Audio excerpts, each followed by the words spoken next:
Assalamualaikum warahmatullahi wabarakatuh. Salam sehat, salam sejahtera, salam bahagia, dan tidak lupa salam NKRI. Perkenalkan, nama saya Suljatmiko. Saya dosen di Universitas Waskita Dharma pada Fakultas Ilmu Administrasi dan Bisnis. Program studi S1 Ilmu Administrasi Negara.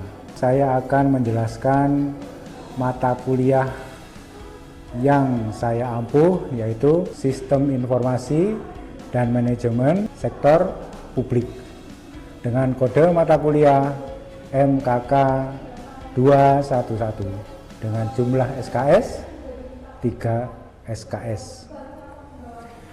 Dengan metode transfer pembelajaran dengan moda pembelajaran intranet, e-learning, green computing, atau dikenal dengan nama semi online, yang tentu tidak lepas dari semangat pembelajaran DIA, yaitu Delivery Interactive Assessment.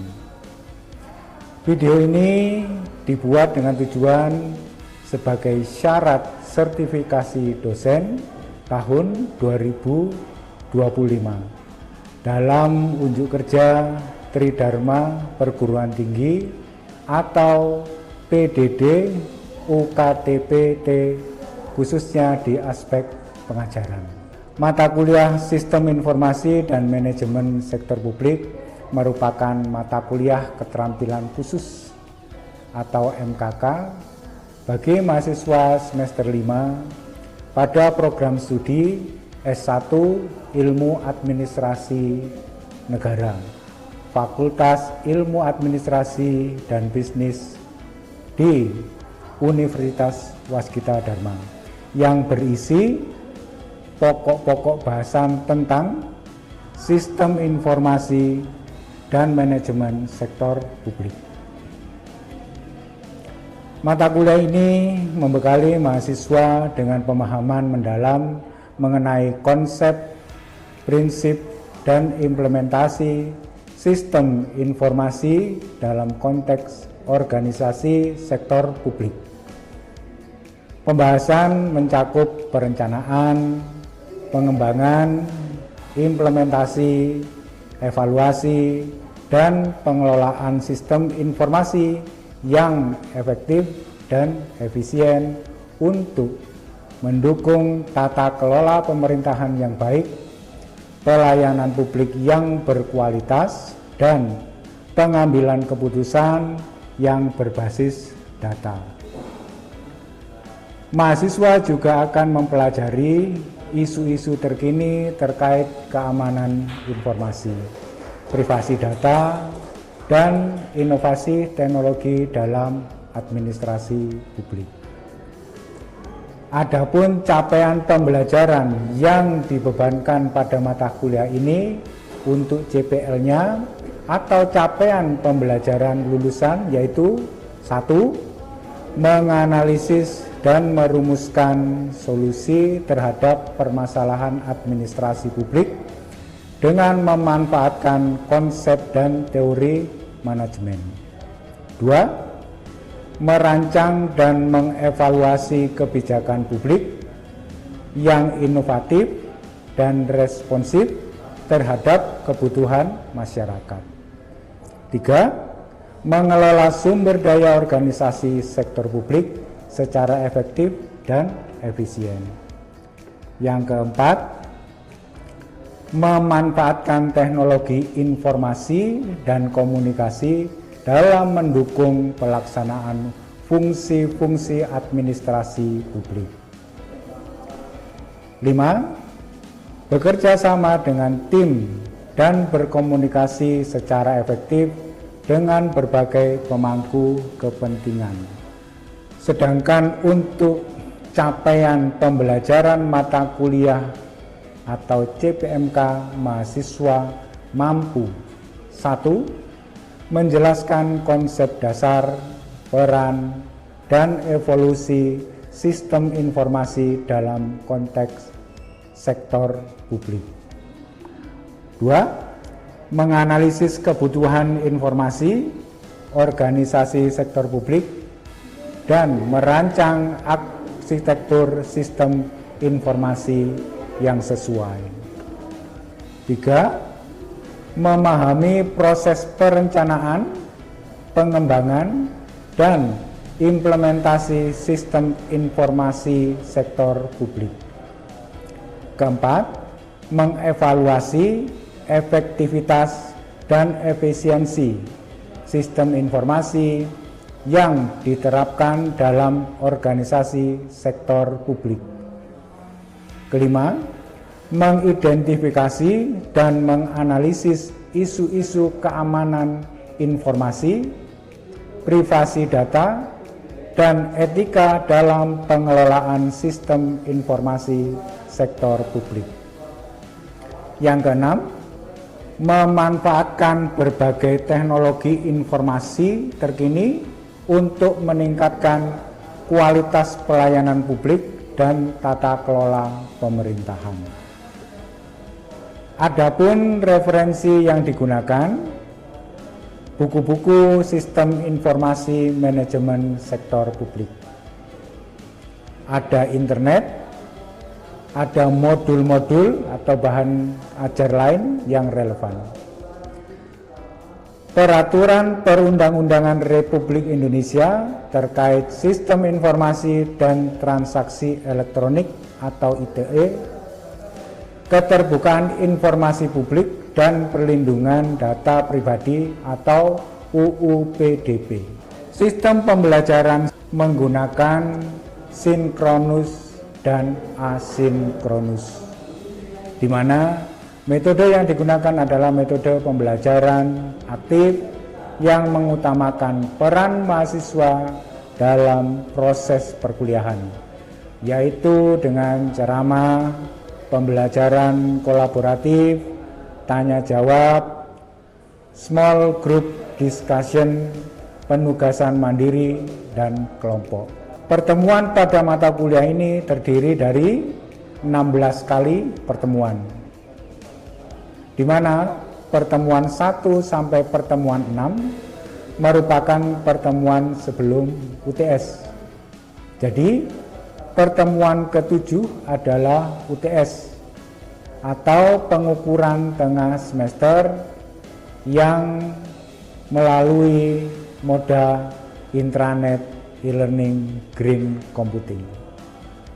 Pertemuan 8 sampai pertemuan 15 yaitu pertemuan sebelum UAS. Jadi pertemuan ke-16 adalah UAS atau pengukuran akhir semester via intranet e-learning green computing. Untuk perkuliahan sinkronus dilakukan dengan tatap muka maupun melalui jaringan intranet e-learning green computing. Sedangkan untuk perkuliahan asinkronus melalui Zoom, melalui program sepada, melalui Google Form. Untuk evaluasi atau pengukuran mata kuliah Sistem Informasi dan Manajemen Sektor Publik menggunakan kuis yang ada di dalam jaringan intranet e-learning green computing. Sedangkan keaktifan mahasiswa diukur dari presentasi, keaktifan tanya jawab pada pembelajaran. Untuk pembobotan, keaktifan mahasiswa 25%, kognitif dan penugasan 20%, kuis 15%, UTS 20%, UAS 20%, sehingga totalnya 100%. Demikian informasi yang bisa saya sampaikan, dan untuk selanjutnya saya akan memberikan cuplikan bagaimana proses pengajaran yang saya lakukan secara sinkronus tatap muka di dalam kelas. Selamat menyaksikan. Assalamualaikum warahmatullahi wabarakatuh. Salam sejahtera buat kita semuanya, salam sehat, salam satu jiwa Arema Indonesia gitu biasa ya.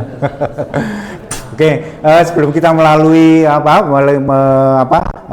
pelajaran ini, mata kuliah ini, seperti biasa kita menundukkan kepala sejenak seraya memohon kepada Tuhan Yang Maha Esa agar apa yang kita pelajari hari ini bisa bermanfaat. Berdoa dipersilakan.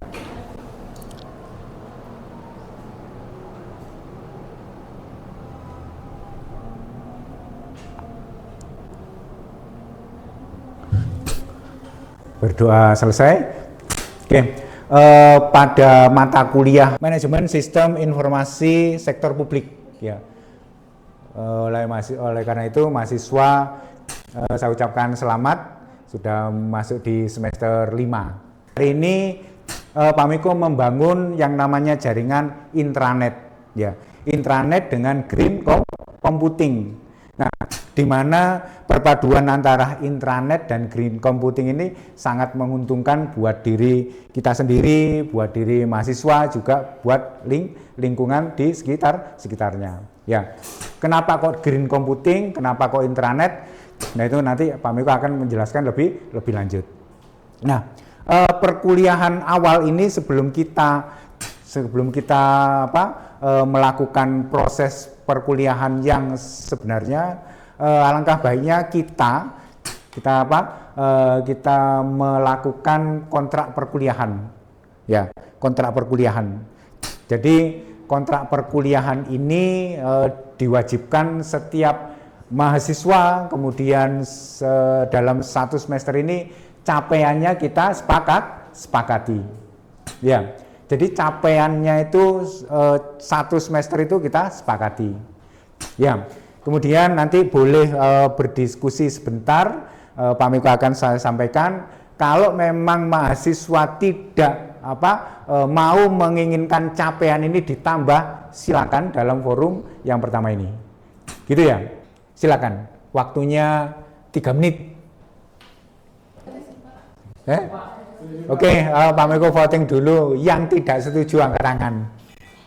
Yang tidak setuju angkat tangan. Oke, setuju semuanya ya. Berarti secara aklamasi ya, nanti ada tanda tangan kontraknya, kontrak perkuliahan maksudnya ditandatangani dosen dan mahasiswa. Oke, ya. Kemudian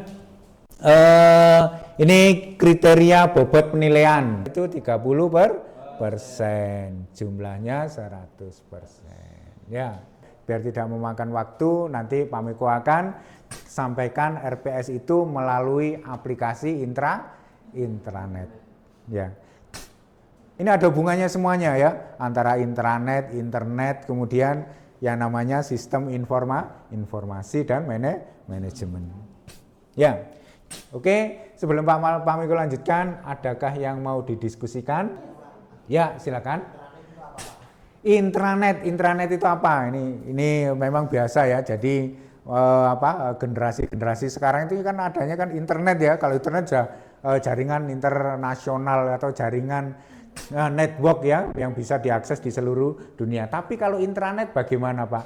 Nah, intranet itu adalah jaringan lokal, ya. Jaringan lokal yang bisa diakses mungkin hanya di dalam kelas. Nah, teknologinya sama dengan internet, servernya ada, ya.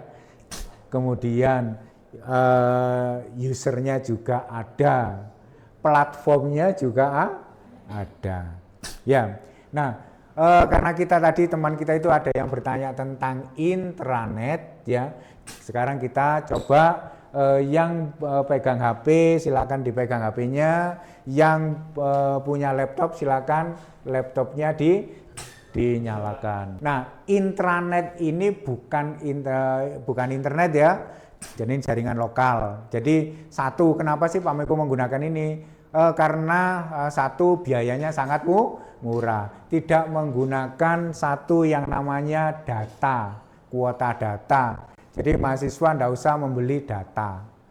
Ya, Terus yang kedua, di dalam pelajaran hari ini, mahasiswa saya pikir semuanya sudah familiar dengan HP. Ya, siapa yang tidak punya HP? Semua punya ya?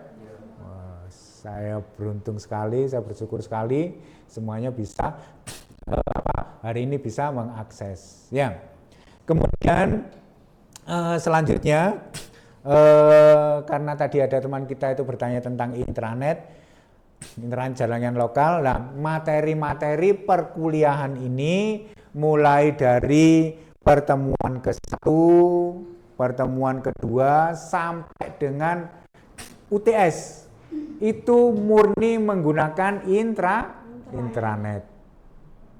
Setelah pertemuan kedua UTS, kemudian lanjut lagi pertemuan ke-8, pertemuan ke-9 sampai dengan pertemuan 16 kita melakukan UAS juga masih dengan intranet. Jadi pengukurannya itu melalui intranet. Nah, jadi selain kita mempelajari tentang sistem informasi dan manajemen ini, mahasiswa juga langsung praktek bagaimana caranya ya mengambil file, mengelola file, kemudian bagaimana caranya mahasiswa berdiskusi, itu bisa di dalam aplikasi ini. Begitu juga pada saat kuis, ya, pada saat kuis. Jadi kuisnya langsung itu nanti melalui intranet. Ya. Jadi sudah tidak menggunakan kertas atau paperless. Seluruhnya berbasis digital. Ya. Jadi satu ya efeknya kita sudah tidak menggunakan kertas. Nah, kalau kita tahu itu kertas itu terbuat dari mana, Mumin? Dari pohon, benar. Ya. Ada risetnya Pak Miko ya. Jadi risetnya Pak Miko ini kemarin untuk di beberapa kelas kemarin itu dalam 1 tahun ya, dalam 1 tahun satu waskita dharma ini prodi ilmu administrasi publik kalau masih menggunakan paper itu ya, masih menggunakan paper, oke, 1 kali pengukuran waskita dharma sudah memotong 1 pohon.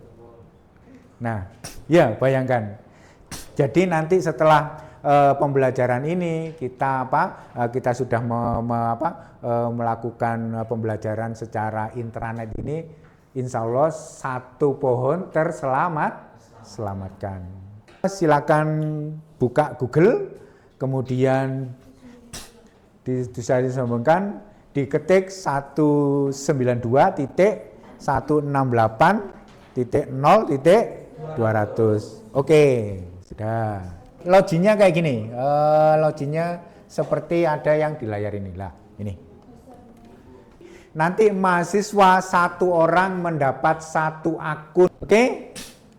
Jadi kalau kita perkuliahannya ini ada beberapa materi yang kita membahas tentang manajemen sistem informasi sektor publik. Pak Miko tanya dulu, apa sih manajemen itu? Ayo. Prosedur. Ada lagi? Pengelolaan. Apa lagi? Ayo, grup sini. Apa manajemen? Apa manajemen? Manajemen apa? Apa? Adalah suatu sistem yang dimana di dalamnya itu terdapat perencanaan, aksi, kemudian monitoring dan evaluasi. Oke, ada lagi? Keren-keren loh sekarang waskita dharma. Iya. Oke ya, mantap sekali. Apa yang disampaikan sama Mumin itu ada sebuah perencanaan. Sama seperti tadi, sebelum kita memulai perkuliahan ada perencanaan perkuliahan namanya RPS tadi itu. Ya. Kemudian ada kontrak perkuliahan. Silakan dilanjutkan apa tadi? Perencanaan, kemudian aksi, Pak. aksi, Terus evaluasi. Oke. Ya. Sekarang kedua, sistem informasi. Mungkin dari saya Pak. Oke, silakan. Jadi sistem informasi itu adalah sistem di mana sistem ini itu digunakan untuk mengumpulkan, memproses, kemudian menyebarluaskan data informasi. Data informasi. Ada lain? Saya, Pak. Ya. Kalau sistem ya, kalau repetitif dari kata sistem saja itu adalah sebuah perangkat ya, Pak. Terus? Nah, misalkan ini kan tarikan adalah sistem informasi. Misalkan sekarang kan di era digital ya, Pak. Jadi ya termasuk di sistem informasi juga ya, Pak. Misalkan kita menggunakan digital gitu, misalkan handphone apa begitu. Jadi pasti kita akan menggunakan aplikasi, misalkan aplikasi FB dan lain-lain, dan kita menemukan informasi gitu. Oke, sip. Ada lagi tambahan? Ya, silakan. Sistem informasi. Informasi itu adalah suatu kumpulan komponen, Pak. Sebuah komponen. Yang Terus? mengolah dan menyimpan Menyimpan? untuk menyebarkan informasi mendukung dalam pengambilan keputusan. Oke. Ada lagi? Sistem informasi adalah suatu sistem yang dirancang untuk mengumpulkan, mengolah, menyimpan, dan menyebarkan informasi untuk mendukung pengambilan keputusan dan operasional suatu organisasi. Mantap jiwa kakak. Oke, itu yang disampaikan secara lengkap ya. Secara lengkap sama siapa kakak siapa namanya nih? Kakak Rara. Kakak Rara ya. Ya, nanti belajar sistem informasi sama kakak Rara ini. Jadi model pembelajarannya itu mahasiswa itu aktif ya, aktif memberikan apa namanya sumbangsih pemikirannya ya di dalam sebuah forum perkuliahan ini. Bukan lagi Pak Miko selalu memberikan slide-nya ini terus kemudian kalian ikut-ikut membaca, tapi kita ubah ya jadi mahasiswa yang lebih aktif ya. Oke. Ini pembelajarannya ini satu lagi, evolusi sistem informasi. Ada yang tahu evolusi itu apa? Evolusi perubahan Pak. Perubahan ya, perubahan sistem informasi. Zaman dulu orang menginformasikan sesuatunya itu dengan menggunakan zaman dulu Pak Miko itu masih SMA itu memberikan sistem informasi dengan menggunakan surat. Ya, surat diketik dulu. Kemudian taruh di mana? Di kantor pos. Kantor pos itu mencari lagi rumah yang dituju. Ya. Sekarang sebelum itu kemudian sebelum ada WA ya, sebelum ada WA, kemudian kita komunikasinya kalau mengirim surat melalui apa? Sebelum ada SMS. Belum. Jadi sebelum pertama kemudian ya evolusinya ya dari surat dulu. Surat kemudian masuk ke mana? Oke. Yang manual itu kan? Oke, sekarang kita sudah termasuk di dalam surat-surat tadi itu. Sekarang yang agak digital. Sebelum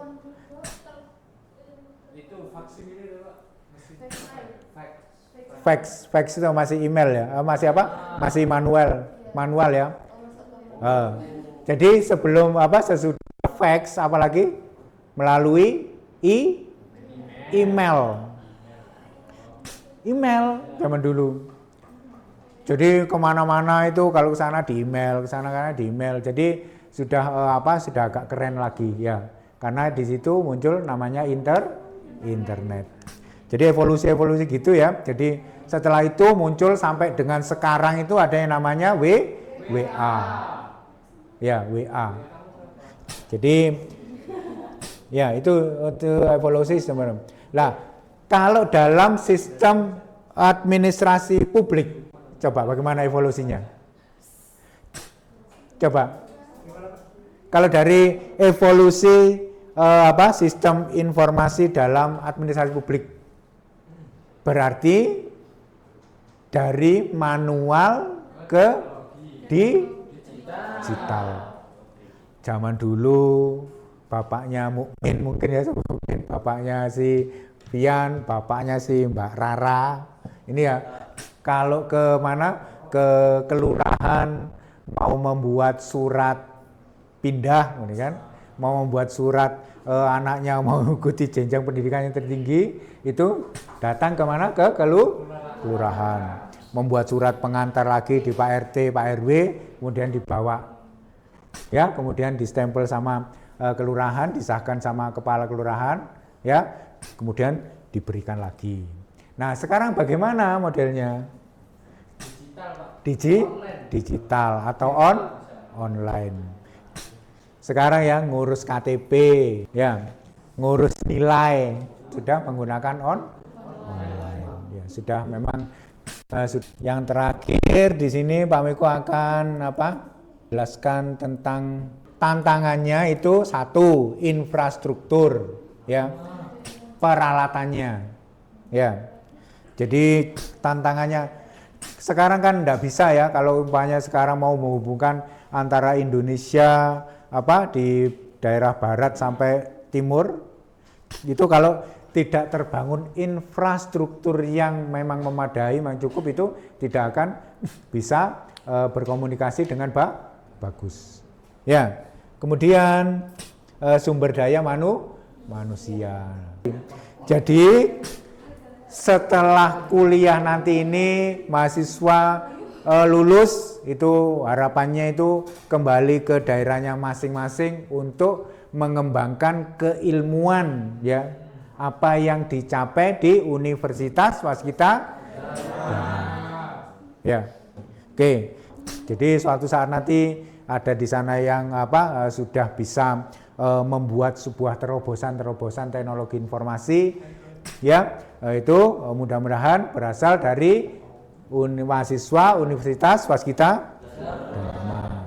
Kemudian ada anggaran, ya, anggaran ini yang memang perlu sekali, tidak mungkin tidak ada anggaran, ya, regulasi, ya, atau aturan-aturan itu, ya. Kemudian ada peluang adalah peningkatan pelayanan, efisiensi sama transparansi. Ya, itulah slide hari ini. Yang terakhir adalah diskusi dan pertanyaan. Sekarang diskusinya antar mahasiswa, ya. Yang cewek membuat pertanyaan, yang cowok menjawab sesuai materi tadi. Benar. Silakan. Silakan. Jadi pertanyaan saya, kalau misalnya di kantor pemerintahan, kira-kira data apa yang paling banget penting dan harus banget masuk ke dalam sistem informasi biar sistem data itu nggak tersebar, ya bocor, nggak bocor. Oke, Pak Miko, pertegas pertanyaannya, data apa yang di-enskrip, ya, dilindungi agar tidak bocor kemana-mana, gitu ya? Oke, silakan dijawab, Mumin. Nah, mungkin saya jawab Mbak Vegi. Jadi untuk data yang sangat riskan atau yang sangat penting lah, yaitu data pribadi. Nah, ini saya ambil contoh kantor pelayanan publik misalnya. Nah, kemudian nanti kan semisal nanti kita bikin suatu KTP kayak gitu. Nah, kita kan harus menginputkan data pribadi kita toh. Nah, dan hal ini yang mungkin bisa menjadikan data tersebut itu sangat penting dalam suatu kantor pemerintahan. Mungkin begitu, Pak.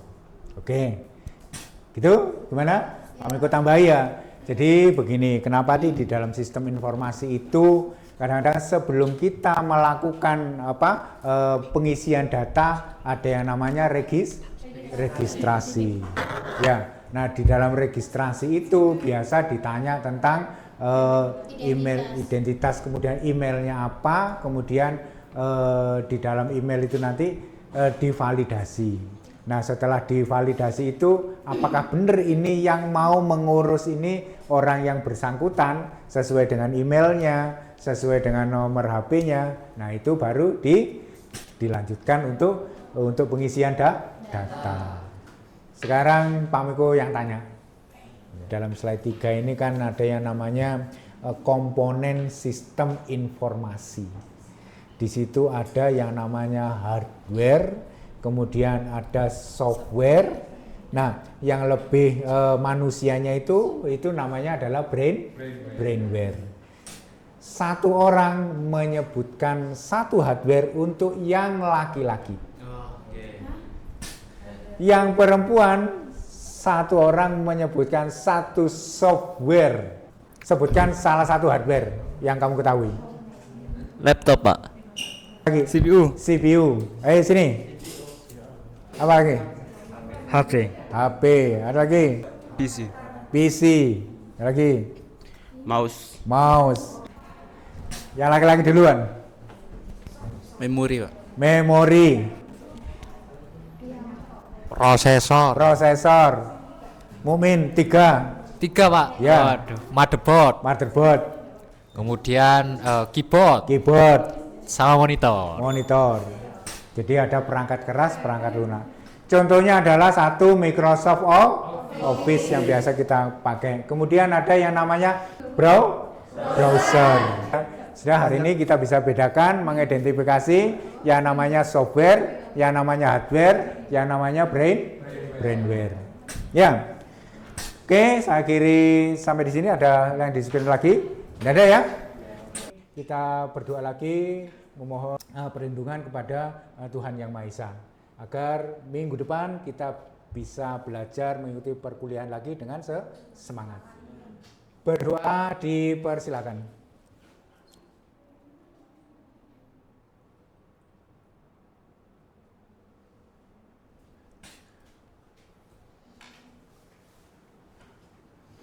Oke, berdoa selesai. Akhir kata, saya akhir sampai di sini. Assalamualaikum warahmatullahi wabarakatuh. Selamat sore.